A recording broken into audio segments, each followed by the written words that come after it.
Hey, what's up? I'm Jim. And I'm Chad with Oddcast Podblast. Don't forget about Facebook, OCPB.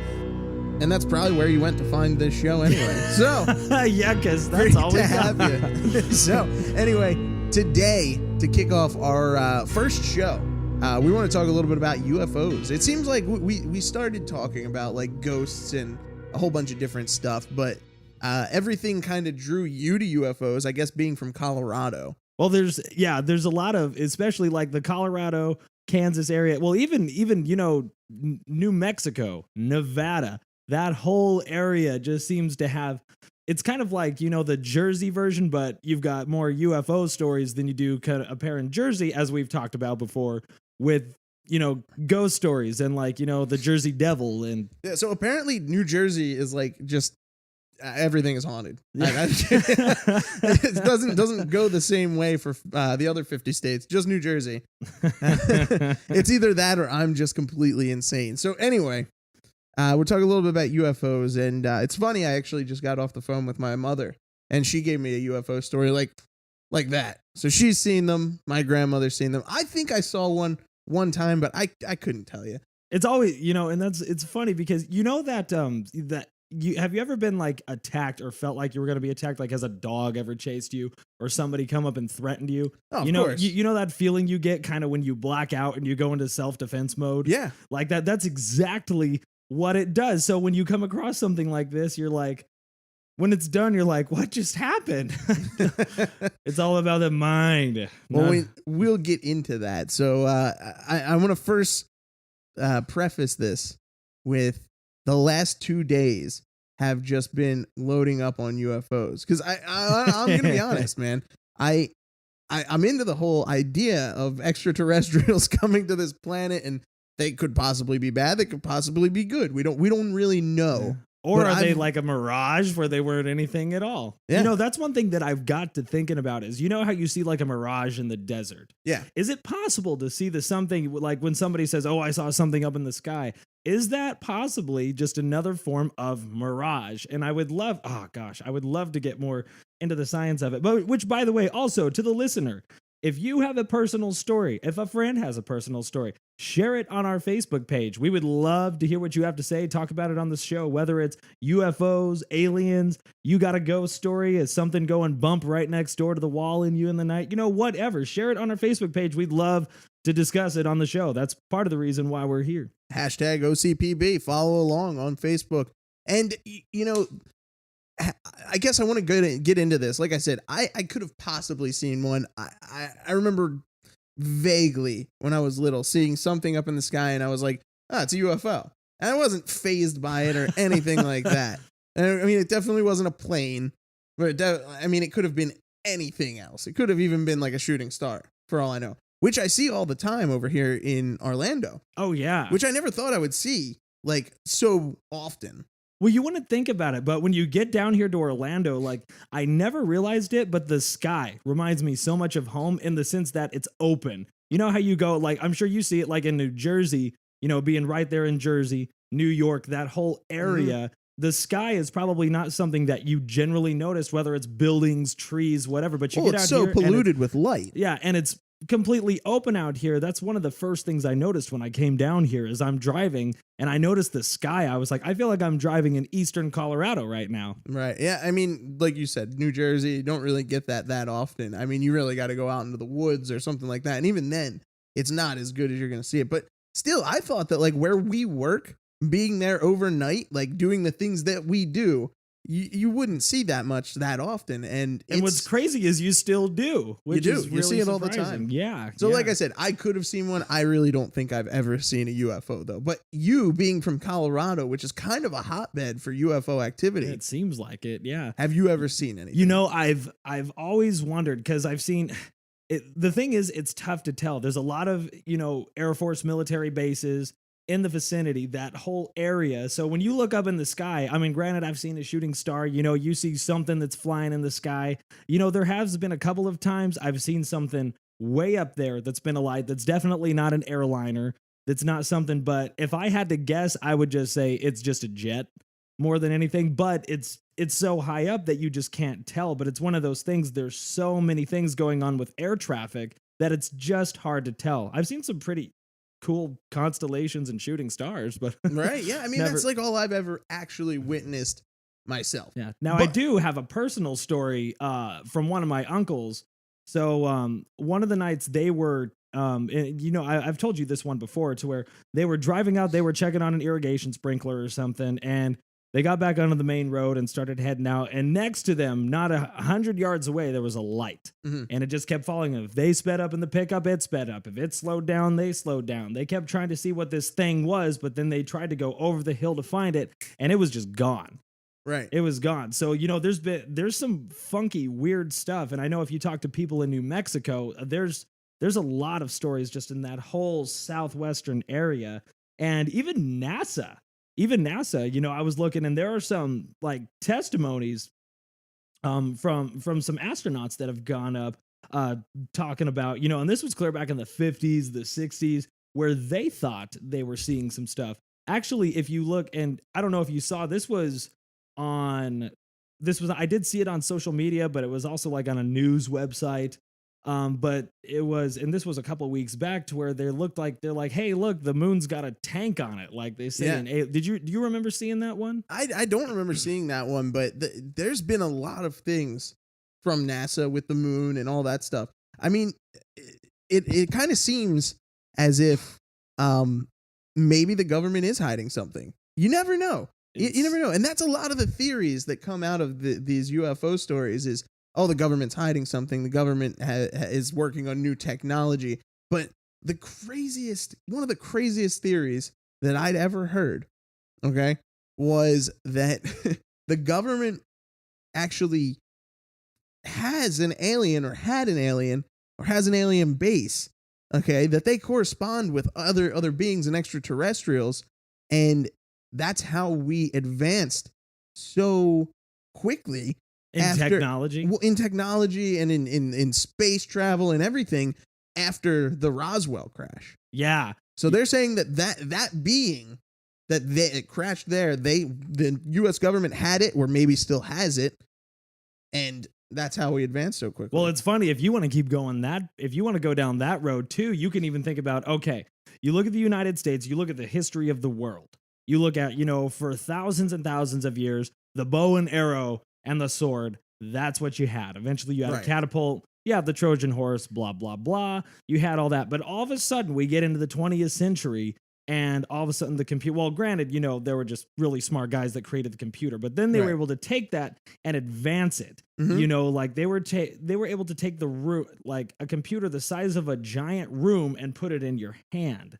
And if that's not, crazy alien to think about, and also like look at our weapons, like targeting systems, like how can you program something to how can you program a missile to take out another missile? Like, well, I mean, the best way to that it was kind of drawn out by me was not by me, but for me, was the fact that, right after Roswell, about 10 years later, we've got a man on the moon. We're working on nuclear warfare. We're working on tons of things that could, just potentially friggin' destroy the planet and both make contact with extraterrestrials from another world. When we went to the moon, okay, that first moonwalk, there was actually a picture, which I'll have to bring it up, and we'll have to take a look at it when we take a break real shortly. But the picture of I think it was Armstrong on the moon, in the background, there was like a blur of light, and like it's really bizarre. It looks almost like somebody tried to scratch something out on the actual picture itself. There's more pictures of like possibilities of like alien base on the moon, and it's really bizarre, man. It gets you thinking. I mean, you go back to even like religious and biblical figures that in the paintings back then there was like, types of like aircrafts and different things in those paintings, which some people think that maybe the Vatican has ties with extraterrestrials and knows more about extraterrestrials than even our government knows. Yeah. Oh, there's so many different things, and you can keep going down the list and going out. The road goes down for miles. It's like a giant catacomb. You can also see, and again, for those of you listening, if you've got a personal story about aliens, or whatever, again, post it on the Facebook page. We'd love to see it. Like, there are some random, and I've got a random list of, some things that people have claimed, like this one. This guy, he was on vacation and he dreamed, like, quote, he dreamed of an alien abduction. The next night, he discovered a tiny scar in the shape of an arrow pointing upwards on his body. And that was something, that was something weird that he had never had before. Or like this one, alien creature at the window. An expert in aliens and monsters sees a horrible face at the window. When he checks, he finds the creature's imprint. Was it a monster, or was it an alien, or was it another dream? I've got a list. It's just a multiple list of headlines like that. And unfortunately, to all of those, that's just it. They're headlines. There's not a ton more to the story. Like this one, a woman recalls a lost memory of an alien abduction and connects it to more recent encounters with evil gray people who stalk her to this day. Wow. So that is absolutely insane. So it's like, oh my gosh. Or like this one is even crazier. Aliens took my baby. A woman tells of scale-covered aliens who impregnated her and took her child all in a single night. She describes her doctor's response when she says, "I've never been pregnant." Months later, she watches a TV show about UFOs in which she sees the very aliens who attacked her. Well, and that's actually something that I'm glad you brought up, because listening to another podcast recently, and they started talking about these reptilian people. Okay, and it's not the first time I've ever heard of the reptilian aliens, the scale skinned aliens. Well, supposedly, according to this guy, and I mean, not gonna lie, dude, it was out there, but I mean, if you listen to something with an open mind and try to take it all in, you're kind of like, okay, I still couldn't get too into it.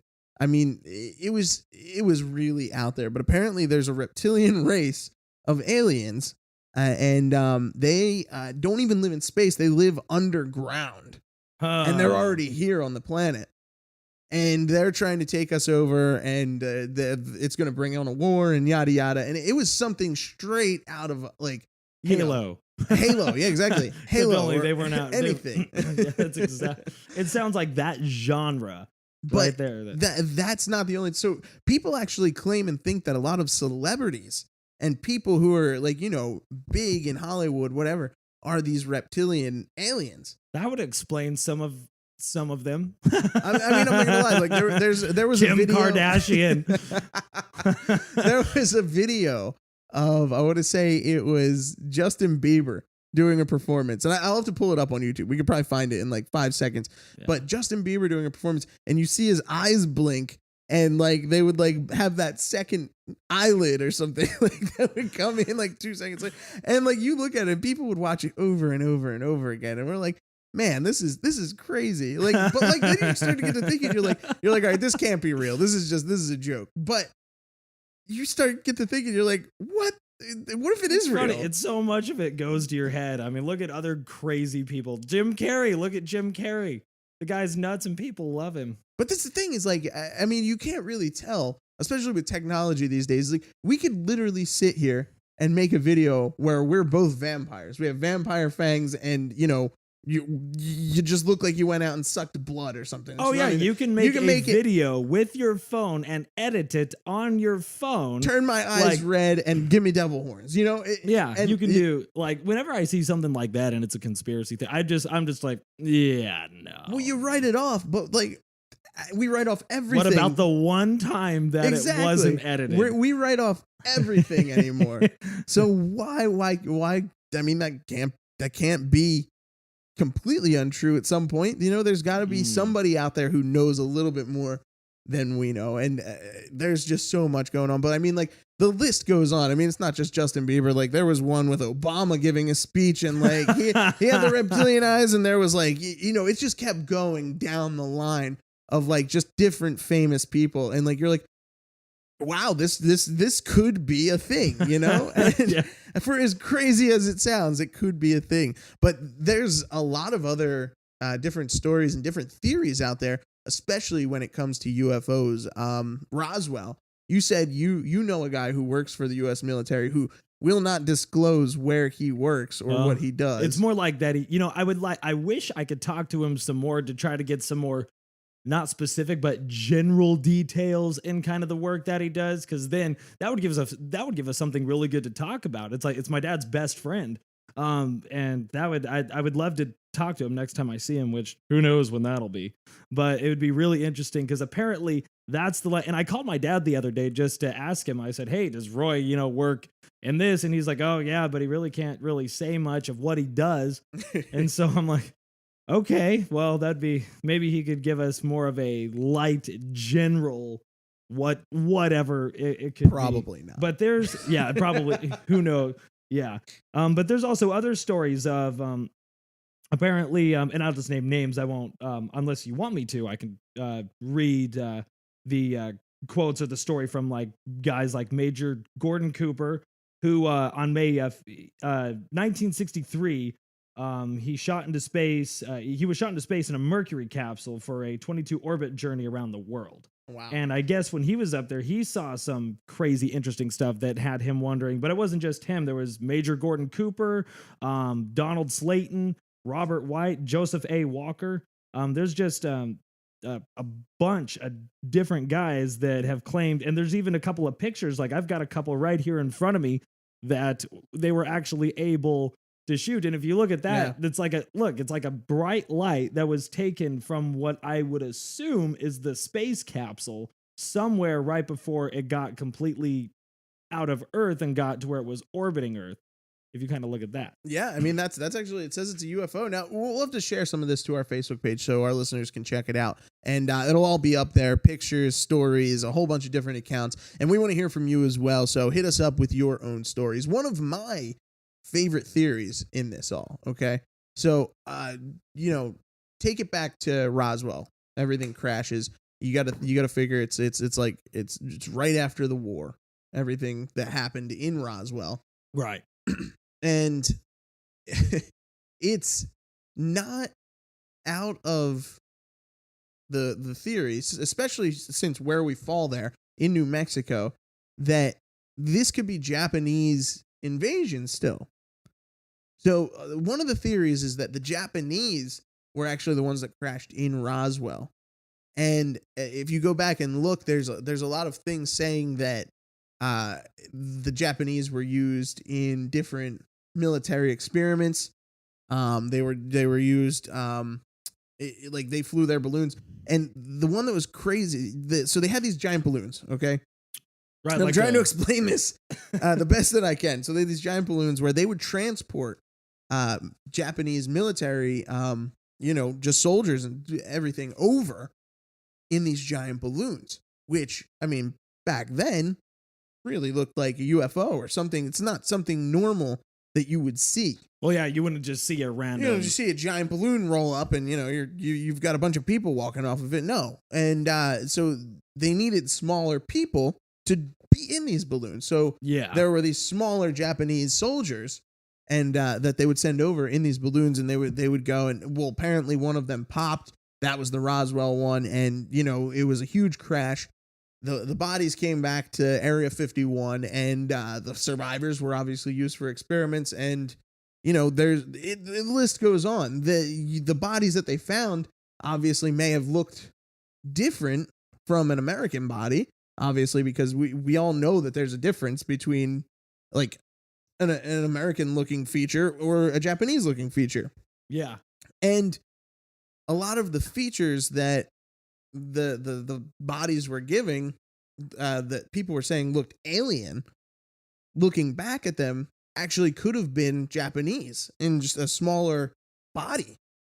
So it was a really crazy theory as well. And like I said, all of this on the Facebook page. Check it out for yourselves. But we really want to get your stories now. And it was funny. Sandwiches. At the beginning of the show, I'd mentioned that I just got off the phone with my mom, and she was like, as soon as I told her what we were doing, she jumped right in with her story. So she was telling me, and I told you this story before, but for our listeners, there was a time when she was driving back on the Garden State Parkway, and she was with my grandmother and I guess friends of the family. So they were driving down the Garden State Parkway, saw on the side of the road something hovering, and it was lit up. And the lady who was driving didn't know what it was, so she decided to pull over and see what it was. So she pulls over. My mom's in the back seat crying. Everybody's kind of freaking out. Like, what are you doing? What the heck's going on? Like, what is that thing? And I'm sure the lady was probably like, stop. It'll be fine. Let's go see what it is. So she gets out of the car. She goes to see what it is. And it just shoots away. It's gone. So you get back in the car. They start driving. Now, if anybody's familiar with, the Cape May County area or anything like that, you get off at exit 6. You come into North Wildwood. Okay, so that's the way they were coming in. So they come off exit 6, get into North Wildwood. It's all marsh area and bay. My mom said that thing came speeding back over top of the marsh and followed them down North Wildwood Boulevard. What? Which, yeah, it kind of brings up the same vibe that you were telling me about your uncle in Kansas, who, it was, going slow and fast with their truck, and it would stop when they stop, and it would go a little bit faster, and they go a little bit faster. So that's what happened to my mom as well. And this was 1970, I think she said 3 or 4. So in that time is when this was happening. So absolutely insane.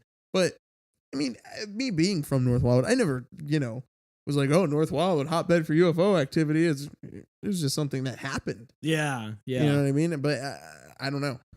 That's unexplainable. It's crazy.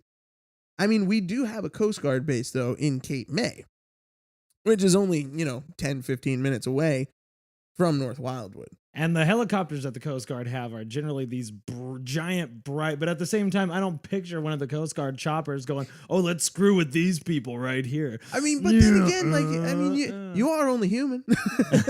I mean, that's true. If me and you had a helicopter for a night, we'd probably totally screw with a lot of people. with some people. We'd be like, oh, we're going to abduct them. We're all like flying right outside. Exactly. It would just be funny. But I mean, I got to agree with you. I don't think a U.S. helicopter, like a U.S. military helicopter, is going to, just go screw with people because it's funny. I mean, as much as I'd like to think that they would, because it would be funny. That would be hilarious. Yeah.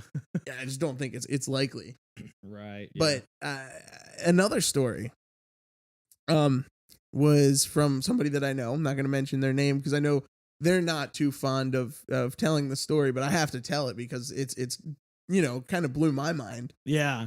So this guy was at his girlfriend's house, and he woke up. He was wandering around the house, and something told him to write these symbols and that he would have to use them later down the road. Well, the symbols that he wrote were it was triangles, circles, and he was doing this just all like kind of, not even realizing he was doing it. He was like in a hypnotistic state. It was hypnotized. When he woke up, he was sitting at the table, napkin in front of him, pen in his hand, and all these symbols were written on this napkin.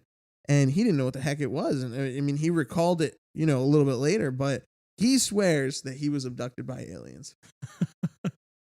But that's, I mean, the symbols that were drawn were just insane. Like I said, it looked like something off of a Coheed and Cambria album. Like it was just circles and triangles and it almost looked like directions to something. Like it was bizarre, man.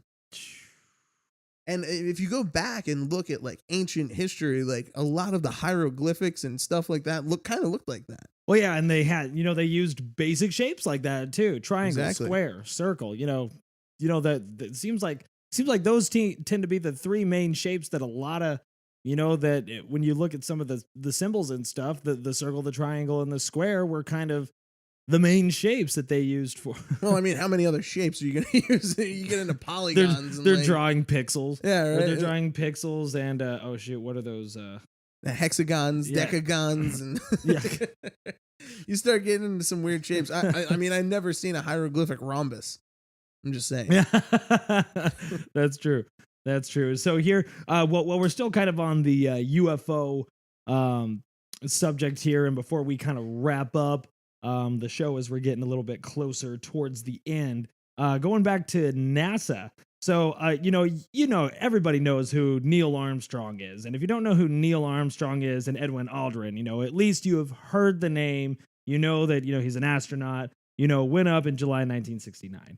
So get this. So this is a statement that was written down. There's quite a few sources on this one too, but according to the NASA astronaut Neil Armstrong, there's unconfirmed reports, but both Neil Armstrong and Edwin Aldrin saw UFOs shortly after the historic landing on the moon in Apollo 11 on July 21st, 1969. And he says, I remember hearing one of the this was from Mission Control at the time when somebody what was getting a statement, but I remember hearing at the time astronauts refer to a light in or on a crater during the television transmission when they were broadcasting this on television, followed by a request from Mission Control for further information. Nothing more was heard, according to the former NASA employee. Unnamed radio hams with their own. It was a VHF receiving facilities that bypassed NASA's broadcasting outlets. Picked up the following exchange. So they bypassed all of that and went straight to wherever. And then NASA is like, what's there? Mission Control calling Apollo 11. There was nothing for 7. Apollo 11 replied, these babies are huge, enormous. Oh my gosh, you wouldn't believe it. I'm telling you, there are other spacecraft out here lined up on the far side of the crater edge. They're on the moon watching us. You know, that was absolutely insane when I read that as well, because that right there is just enough to one. I think I'm a firm believer that the moon landing was real. Oh, there's a lot of people that theorize that it wasn't. Yeah, that it was a conspiracy. Why? How? Why? What? It just doesn't make any sense. Like, if you're gonna do that, you know, you got to do it really well. And I mean, I really think that if they did that, they did it really, really well. I know, it's like they would have had to come and get, you know, film editing technology from this time period and take it back to the 60s. Well, maybe not that well, but yeah. well, and one argument was the flag was waving, but the moon also has a little bit of gravity. You know, It's like you don't just float around; you actually can land and jump around on the moon. So even though there may not be the air, you know, there's still the flag can still move. Yeah, you wouldn't be pulled back down to the surface of the moon. Yeah, exactly. So the flag can still move and stuff. But that was for a long time an argument, which I believe was resolved. They're like, oh, okay. So I mean, yeah, it was. Everybody saw the rocket take off. Everybody, but then again, you know, you can show a footage of a rocket taking off and just go right to a TV broadcast. Either way, I think that's real. But to hear something like that. And to have it cut out on that transmission. Well, yeah, because when they were getting that in, when they bypassed the feed going into the television broadcast and just sent it straight to Mission Control, so that way they could finish the conversation and cut it out. So that's something that's really interesting to look at. It's like, what? Well, because it also brings validity to these people's theories that think that the government is trying to hide something. Yeah. Well, hey, get this. There's even a little bit of more. So then. Armstrong was asked what really happened out there with Apollo 11. This was a professor asking him this question. Armstrong replied, according to this, it was incredible. Of course, we had always known there was a possibility. The fact is, we were warned off by the aliens, quote unquote, by the aliens. There was never any question then of a space station or a moon city.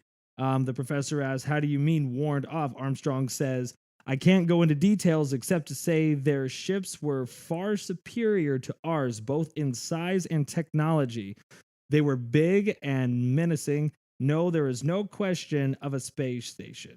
Professor, but NASA had no other missions after Apollo 11. Armstrong, naturally, NASA was committed at the time and couldn't risk panic on the Earth, but it really was a quick scoop and it was a quick scoop and back again. They went up, bam, took the picture.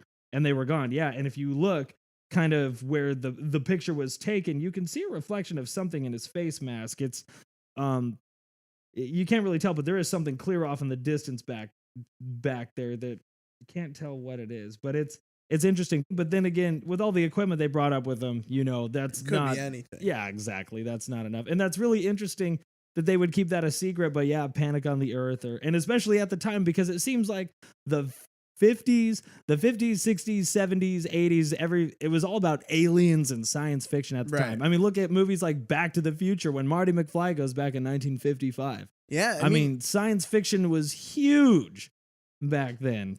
Yeah, and I mean, everybody's out for truth now. Everybody wants the truth. Everybody, but a lot of people, in my opinion, just need to have an open mind about certain things, or at least just enjoy the story. When in doubt, if you're not gonna, at least enjoy the story. Like that's what I'm at. It's like, oh, that's interesting, but hey, when in doubt, it was a good story. Yada yada yada. Yeah, anything. It could be anything, but there's a lot to take in, especially when it comes to things like UFOs, aliens, even ghosts and such. So make sure you keep an open mind about that. Right. Hey, never hurts. Never hurts.